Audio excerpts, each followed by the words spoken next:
Hello guys, welcome back to the channel our Study Adda. Guys आज हम start करने वाले हैं 7वां चैप्टर की शॉर्ट समरी। गाइस इस चैप्टर में आपको 4 पैराग्राफ दिए गए हैं। तो सबसे पहले इस चैप्टर के राइटर के बारे में जान लीजिए।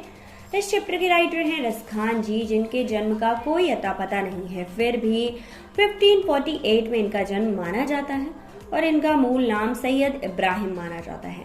तो आइए फटाफट से चलते हैं फर्स्ट पैराग्राफ की तरफ। फर्स्ट पैराग्राफ में रसखान जी कहते हैं, मानस हो तो वही रसखान, बसो मिली गोकुल गांव के ग्वारन। तो रसखान जी श्री कृष्ण की जन्मभूमि के प्रति अपना प्रेम जाहिर करते हैं और कहते हैं कि अगर मुझे मनुष्य का जन्म मिला तो वो गोकुल के ग्वालों के बीच में रहने का रहना चाहेंगे। उसके बाद नेक्स्ट लाइन वो बोलते हैं, जो पशु हो तो कहा बस मेरो, चरो नित नंद की धेनु मझारन। अगर मुझे किसी जानवर या फिर किसी पशु योनि में जन्म मिलता है तो मैं ब्रज में ही रहना चाहूंगा ताकि मैं नंद की गायों के साथ विचरण कर सकूं। नेक्स्ट लाइन है, पाहन हो तो वही गिरकी, जो धर्यो कर शत्रु पुरादर कारण।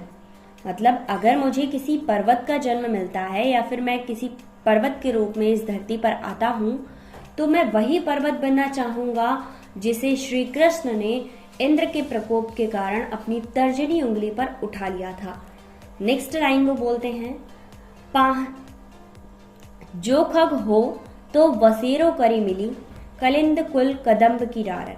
मतलब अगर मुझे किसी एनिमल यानी किसी पक्षी के तरह जन्म मिलता है तो मैं पक्षी योनि में यमुना के किनारे कदम की डालों पर बसेरा डालना चाहूंगा ताकि वो श्री कृष्ण के सानिध्य रहें। इसके लिए वो कुछ भी करने को तैयार है, किसी भी परेशानी का सामना करने के लिए तैयार है। नेक्स्ट पैराग्राफ में वो कहते हैं, या लकुटी और कमरिया पर राजतिहुपुर को ताजी डारो। यहाँ पर रसखान जी कह रहे हैं कि ग्वालों की लाठी और कंबल के लिए अगर उन्हें तीनों लोगों का राज्य त्यागना भी पड़े तो वो त्याग देंगे। नेक्स्ट लाइन है, आठों सिद्धि नौ निधि को सुख, नंद की धेनु चरान बिसारो। मतलब इसके लिए वो 8 सिद्धियां 9 निधियों का भी सुख छोड़ने के लिए तैयार हैं। नेक्स्ट लाइन है, रसखान कबो इन आखिन से ब्रज के वन बाग तड़ाग निहारो। मतलब वे अपनी आंखों से ब्रज के वन, बाग और तालाब को जीवन भर निहारना चाहते हैं। वो चाह रहे हैं कि वो ब्रज के जितने भी जंगल हैं उनको अपनी आंखों से जिंदगी भर निहारते रहें।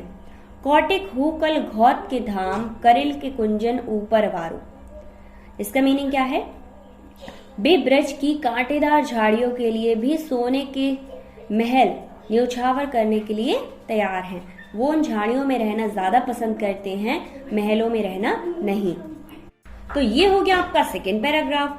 अब चलते हैं नेक्स्ट पैराग्राफ की तरफ। मोर पंख सिर पर ऊपर रखियो, गूंज की माला गरे परी रोगी। तो इसमें गोपियों की कृष्ण प्रेम पाने की इच्छा और कोशिश का वर्णन किया गया है। कृष्ण गोपियों को इतने रास देते हैं, मतलब इतना ज्यादा आनंदित करते हैं कि उनके लिए वे सारे स्वांग करने को तैयार हैं। गोपियां कहती हैं कि सिर के ऊपर मोर पंख रखूंगी, गुंजों की माला पहनेंगी। क्या करेंगी? सिर के ऊपर मोर पंख रखेंगी, गुंजों की माला पहनेंगी। अब आ जाती है हमारी नेक्स्ट लाइन, ओड़ी पीतांबर ले लकुटी बन, गोधन गविरन संग फिरेंगी। पीले वस्त्र धारण करके वन में गाय और ग्वालों के संग वन को घूमती फिरेंगी। भावत बोही मोरी रसखानी, सो तेरे कह सब स्वांग करोगी। या मुरलीधर की आराधना, धरी अधर ना धरोगी। मतलब वो सारे ग्वालों के संग पूरे वन का भ्रमण करती रहेंगी और फिर भी उनके इतना करीब रहने के बाद भी वो मुरलीधर के होठों से लगी बांसुरी को अपने होठों से नहीं लगाएंगी। वो उस बांसुरी के लिए व्याकुल हैं, उसे सुनने के लिए व्याकुल हैं, श्री कृष्ण के साथ दिन भर रहना चाहती हैं, फिर भी उस बांसुरी को अपने होठों से नहीं लगाना चाहती। ये हुआ आपका पैराग्राफ कंप्लीट। अब चलिए नेक्स्ट पैराग्राफ की तरफ, जो कि हमारा लास्ट पैराग्राफ है।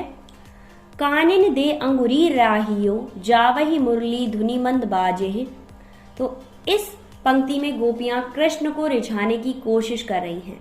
वो कहती हैं कि जब कृष्ण की मुरली की मधुर धुन बजेगी तो हो सकता है कि धुन के मग्न होकर गाय भी अटारी पर चढ़कर गाने लगे, परंतु गोपियां अपने कानों में उंगलियां डाल लेंगी। मतलब वो इसलिए उंगलियां डाल लेंगी ताकि उन्हें उस गाने से लगाव हो जाता है और वो उस गाने की वजह से नाचने लगती हैं। तो क्या है नेक्स्ट लाइन, मोहिनी तानन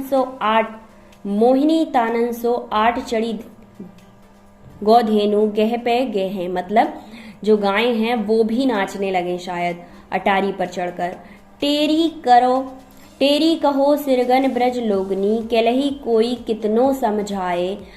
मैरी वामुख की मुस्कान समरी न जाहे न जाहे न जाहे।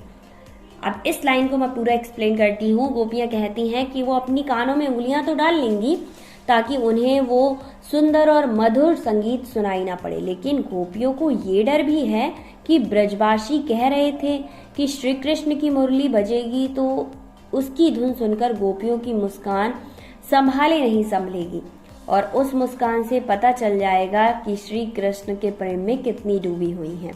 एक्चुअली गोपियां अपने आप जो उनके अंदर प्रेम है श्री कृष्ण के प्रति उसको छिपाना चाह रही हैं। तो वो कहती हैं कि अगर हम धुन ही नहीं सुनेंगे तो श्री कृष्ण को कैसे पता चल जाएगा कि हम उसको प्रेम करते हैं। पर उन्हें ये भी डर है कि ब्रजवासी कहते हैं कि जैसे ही उनकी धुन बजती है तो चेहरे पर बहुत तेज मुस्कुराहट आती है। अब उन्हें डाउट है भाई मुस्कुराहट को कैसे रोकेंगे। तो ये था हमारा चैप्टर जिसमें श्री कृष्ण के प्रेम के प्रति बातें की गई हैं। रसखान ने अपनी बातें बताई हैं और गोपियों के बारे में बताया है। रसखान भी हमेशा श्री कृष्ण के सान्निध्य रहना चाहते हैं और वो गोपियां भी हमेशा श्री कृष्ण के सान्निध्य रहना चाहती हैं। आई होप आपको चैप्टर समझ आया होगा। अगर कोई भी प्रॉब्लम होती है तो मिलते हैं नेक्स्ट वीडियो में एंड आप मुझे कमेंट कर सकते हैं किसी भी प्रॉब्लम के लिए। Thank you so much. सारी वीडियोस देखने के लिए डिस्क्रिप्शन में प्लेलिस्ट लिंक मेंशन कर दूंगी, वहां से जाकर चेक कर लिया करो।